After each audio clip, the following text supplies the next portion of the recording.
할렐루야.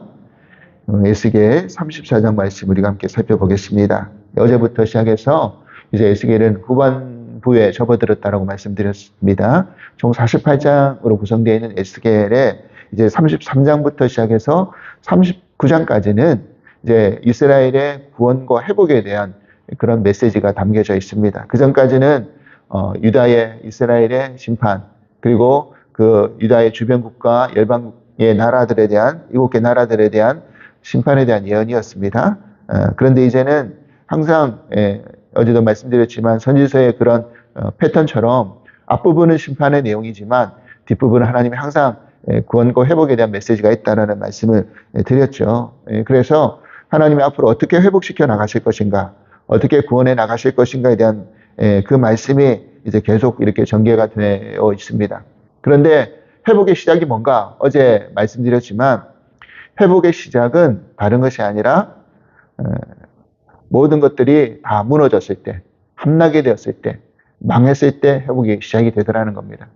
왜냐하면 그전에는 아직도 내가 할 수 있다라는 힘이 들어가 있기 때문에 나의 의와 나의 열심과 내 주장과 내 고집이 아직도 남아있기 때문에. 근데 완전히 망해버리면 그것이 더 이상 부릴 수가 없잖아요. 고집 피울 수도 없고 내 주장 내세울 수도 없고 내 열심은 안 된다는 것을 고백할 수밖에 없다는 겁니다. 그게 바로 우리 인생에 두 손 두 발 다 들게 만드는 하나님의 역사라는 겁니다. 그러니까 하나님은 그때까지 기다리시는 거예요, 사실은. 물론 기회는 주시죠. 그렇게 되기 전까지 기회를 주셔서 돌이킬 기회를 주시지만 끝끝내 돌이키지 않으니까 다시 회복시키기 위해서는 다 그냥 심판을 하시고 멸망을 하게 하신 다음에 다시 세우는 겁니다. 여러분 건물을 지을 때 문제가 생기면 조금씩 고쳐나가면 문제가 회복될 것 같지만 안 그렇다는 겁니다. 근데 너무 문제가 심각해서 도무지 안 될 때는 어떻게 해야 되는 겁니까? 부분적으로 고쳐서는 안 되고 다 무너뜨리고 다시 짓는 게 훨씬 낫더라는 겁니다. 하나님 지금 그렇게 하신다라는 거예요. 그래서 그렇게 하시기 위해서 이제 진단을 내리시는데 그 진단을 통해서 앞에 33장에서는 너희들이 파수꾼의 역할을 못했다라는 겁니다. 그리고 파수꾼의 역할을 한다 할지라도 그 파수꾼의 말을 듣지 않았다라는 거죠. 두 가지입니다. 파수꾼 역할을 못하든지 아니면 전했는데도 안 들었든지 두 가지 때문에 너희들이 망했다라는 것을 진단하고 있는 거거든요. 근데 오늘 이제 34장에 와서는 뭘 진단 내리고 있는가 보면 바로 목자에 대한 진단입니다. 목자라는 것은 결국 리더 아닙니까? 나라를 세우고 나라를 이끌어가는 앞선자들이 목자인데 그 목자에 대한 진단을 내리고 있는 거예요. 그래서 34장 2절에 보면 이렇게 시작하고 있죠. 인자야 너는 이스라엘 목자들에게 예언하라. 그들 곧 목자들에게 예언하여 이르기를 주 여호와께서 이같이 말씀하시되 자기만 먹는 이스라엘 목자들은 화 있을진저 목자들이 양떼를 먹이는 것이 마땅하지 아니하냐 그랬어요. 여러분 목자라는 사명은 뭡니까? 양떼를 먹이는 게 당연히 목자의 사명 아닙니까? 근데 지금 너희들이 뭐 하고 있느냐 보니까 너희들이 너희만 먹고 있다. 양들은 안 먹이고 너희들만 배불리고 있다라는 거예요. 그런 너희들의 모습이 화 있을진저 슬프도다. 어떤 심판의 어떤 말이기도 하지만 하나님 슬프다라는 그런 의미 속에서 화 있을진저라는 그 말씀을 하신 거라는 겁니다. 그러면 목자들이 누굽니까? 이스라엘의 목자들이 누구죠? 바로 이스라엘에 세우시는 왕들, 그리고 또 종교 지도자들, 그리고 정치 지도자들, 그런 모든 지도자 그룹들을 다 통칭해서 이야기하는 겁니다. 그 중에 대표적인 게 이제 왕이죠. 그러니까 왕들이, 그 지나간 왕들이, 그리고 종교 지도자들이, 정치 지도자들이 자기 배만 불리고 있다는 겁니다. 자기 이익만 추구하고 있다는 거예요. 백성들의 형편과 백성들의 아픔과 백성들의 그런 어떤 부족함은 돌볼 생각을 하지 않고 자기들 배만 불리고 있다는 이야기를 하고 있는 겁니다. 그래서 계속 그 이야기를 하고 있는데 보시면 3절 너희가 살찐 양을 잡아 그 기름을 먹으며 그 털을 입되 양떼는 먹이지 아니하는도다 그랬어요. 그러니까 뭐냐면 살찐 양을 잡아 먹었다라는 것은 자기가 먹기 위한 양들은 살을 찌운다라는 거예요. 그것들은 자기들이 먹고 나머지 양들은 먹이지 않는다는 거예요. 왜? 나머지 양들은 다 백성들의 양들이니까 내가 신경 쓸 일이 없다. 내가 먹을 양들만 살찌우면 된다. 라고 생각하고 양을 잡아먹고 기름을 먹지만 나머지는 먹히지도 않는다라는 겁니다. 그러면서 분명한 진단을 사절에 이렇게 내리고 있어요.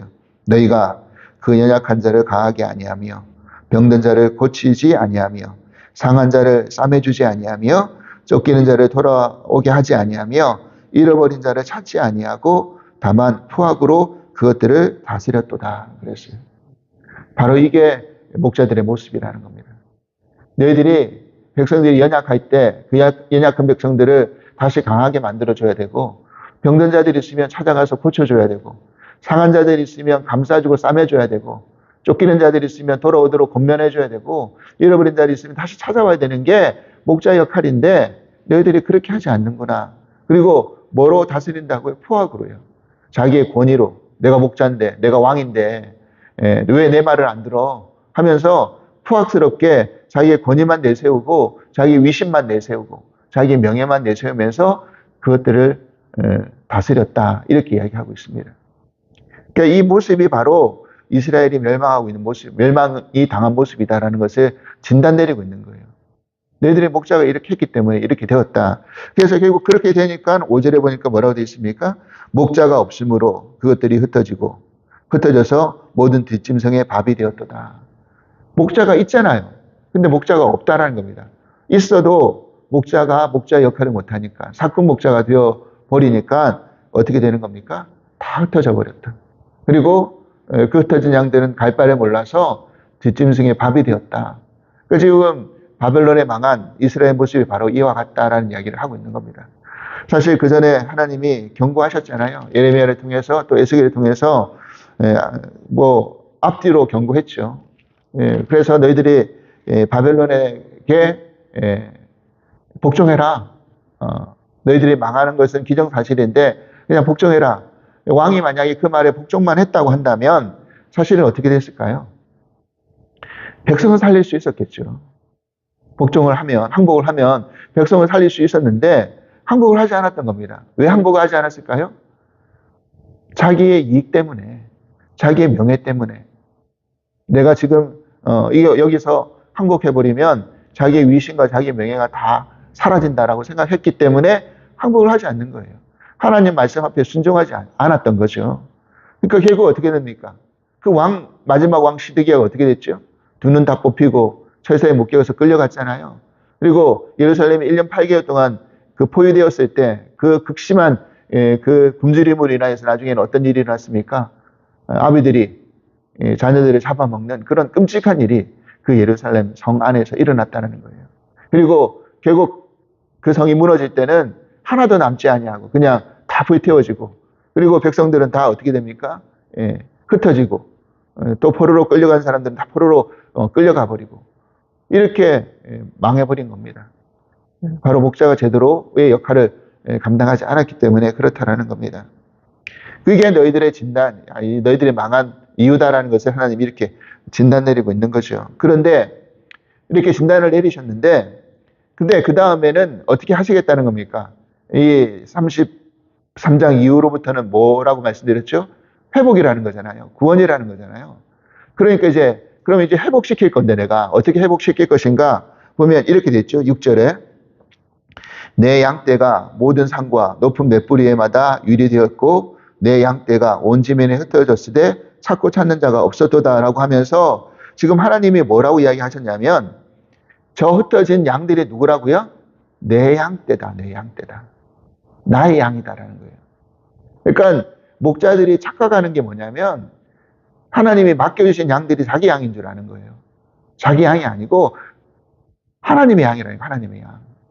하나님의 양이라고 생각하지 않고 내 양이라고 생각하니까 내가 함부로 할 수 있고 내가 원하는 대로 내 필요에 의해서 내가 쓰다가 버릴 수도 있고 잡아먹을 수도 있고 돌보지 않아도 아무 상관도 없고 하나님의 양이라고 생각하면 그렇게 할 수 없죠. 그렇게 되었다는 거예요. 내 양이다 라고 이야기하시면서 15절 보십시오. 이렇게 이야기하시는 거예요. 너희들이 내 양인데 그들이 내 양인데 내가 친히 내 양의 목자가 되어 그것들을 누워있게 할지라 주 여호와의 말씀이니라고 했어요. 누가 목자가 되시겠다고요? 하나님이 친히 목자가 되어주겠다. 너희들에게는 희망이 없으니까. 인간을 사실 왕이라는 제도가 어떻게 세워졌습니까? 그 전에 출애굽부터 시작해가지고 실제적인 왕이 누구였습니까? 하나님이 왕이셨잖아요. 하나님이 왕이셨는데 그 하나님의 왕이신 하나님을 백성들이 잘 깨닫지 못했던 겁니다. 인간의 제도에서 만드는 왕이 좋아 보였어요. 이웃 나라들이 왕이 세워져 가지고 백성을 치리하는 모습을 보니까 우리도 왕이 있었으면 좋겠다라고 하나님께 요구했잖아요. 근데 너희들이 세웠던 그 왕들이 어떻게 됐습니까? 너희들이 돌볼 생각을 하지 않고 자기 배만 불리는 왕들이었다라는 것을 지적해주고 있었던 거죠. 그래서 그 인간이 세운 제도 안에서의 왕이 다 그렇다라는 겁니다. 지금 여러분 조만간 미국 대선도 진행되지만 누가 대통령이 되든 그 대통령이 하나님을 경외하지 않으면 자기 배만 더 불리겠습니까? 자기 이익을 위해서 그 자리에 있는 거지 진짜 그 밑에 있는 국민들과 백성들을 돌보는 마음으로 저 자리에 앉아 있을까요? 그렇지 않다고 생각해요. 다 자기 배 불리는 거예요. 자기 주변 사람, 자기 이익을 주는 사람, 그 사람한테 이익 주면서 자기 이익 챙기는 거죠. 자기 명예나 얻으려고 하는 거죠. 자기 이름이나 남기려는 마음으로 저 자리에 있는 거지 진짜 밑에 사람들을 찾고 돌보고 하기 위해서 있겠냐는 거예요. 그러니까 그런 사람들 너무너무 드물다는 거예요. 인간이 세운 제도의 한계가 그렇다는 겁니다. 아무리 선한 왕이 물론 있겠죠. 이스라엘 백성 안에서도 선한 왕들이 있었지만 대부분의 왕들은 그렇게 되지 않더라는 겁니다. 그것이 문제죠. 그러니까 이제 너희들의 회복은 어떻게 일어나는 것인가? 내가 너의 목자가 되어야 된다. 내가 너희들을 눕게 할 것이다. 양이요, 그 특성이 있는데 자기가 거하는 처소가, 거하는 환경이 편안하다라고 여길 때만 양들이 눕는답니다. 양들이 불안하면 절대로 눕질 않는데요. 여기가 진짜 내가 쉴 만한 데다, 안전하다, 편안하다, 그럼 양이 눕는답니다. 그러니까 양이 눕지 않고 막 이리저리 막 돌아다니고 있으면 거기는 뭐가 긴장이 있는 거예요. 뭐가 편안하지 않은 장소라는 거예요. 그러니까 지금 양들을 눕게 하겠다라고 말하는 거죠. 그러면서 너희들이 앞에서 못했던 그것을 하실 것인데 16절 보면 그 잃어버린 자를 내가 찾으며 쫓기는 자를 내가 돌아오게 하며 상한 자를 내가 싸매주며 병든 자를 내가 강하게 하려니와 살찐 자와 강한 자는 내가 없애고 정의대로 그것들을 먹이리라 그랬어요. 자기 배만 불렸던 살찐 자, 강한 자들은 다 내가 치워버리고 없애버리고 정의대로 공의대로 내가 나의 양들을 먹일 것이다 라고 이야기하시는 거죠. 그러면서 내가 목자가 되어주겠다라고 했던 이 부분이 나중에 결국 궁극적으로 어떤 회복에 대한 이야기를 마지막으로 이야기하시냐면 이렇게 이야기하시죠. 25절 보면 23절부터 보겠습니다. 내가 한 목자를 그들 위에 세워 먹이게 하리니 그는 내 종 다윗이라 그가 그들을 먹이고 그들의 목자가 될지라 그랬어요. 한 목자를 세우겠다. 그 목자가 누군가? 내 종 다윗이다. 근데 다윗은 400년에 죽었잖아요. 그러면 저거 죽은 다윗을 부활시키겠다. 이 의미가 아니라 결국 무슨 이야기입니까? 다윗의 계보에서 한 목자를 세우겠다라는 이야기죠. 그러면 그 목자가 누구십니까? 예수 그리스도시죠. 예수 그리스도가 너희들 가운데 보낼 것이다. 라는 이야기가, 그러니까 결국 인간의 궁극적인 구원과 궁극적인 회복은 어디에서 일어나는 겁니까? 예수 그리스도가 오셔야지만 된다는 거예요. 인간이 서 있는 그 자리는 늘 불안하고 의인은 없나니 하나도 없는 것처럼 죄인이기 때문에 예수 그리스도가 오셔야지만이 되는 것을 지금 말씀하고 계시는 거죠.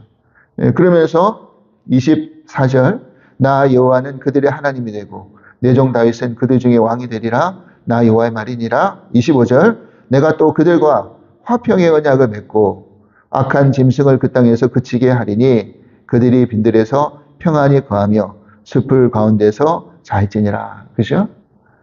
화평의 언약을 맺겠다. 샬롬의 언약을 맺겠다. 예수님이 평강의 왕, 샬롬의 왕으로 오셨잖아요. 그래서 화평의 언약을 맺었다라는 것은 그것이 바로 은혜의 언약이거든요.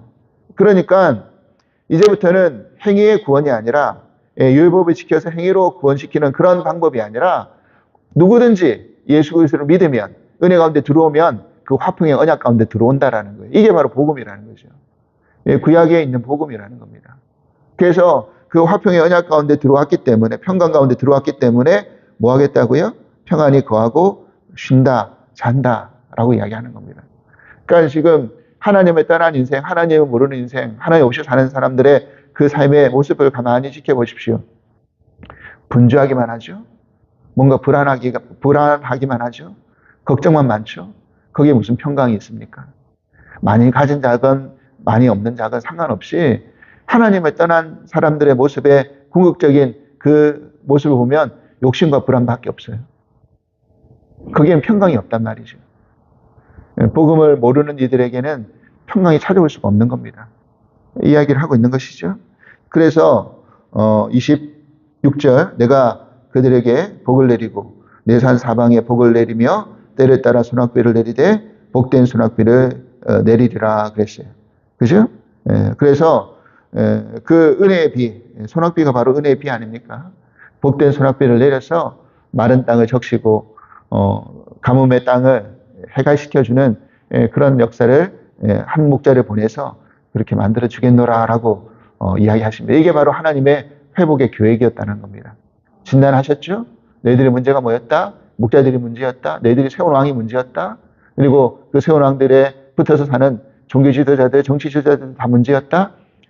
그런 정말 유리방황하는 흩어진 양들을 내가 내 양으로 내 양들이기 때문에 내가 목자가 되고 또 한 목자를 보내어서 다시 너희들을 쉴 만한 물가로 또 평안한 그런 꼴을 먹이고 쉴 수 있도록 내가 만들어 주겠노라 라고 회복의 메시지를 지금 에스겔 34장에서 하나님이 예언해 놓고 계시는 것입니다.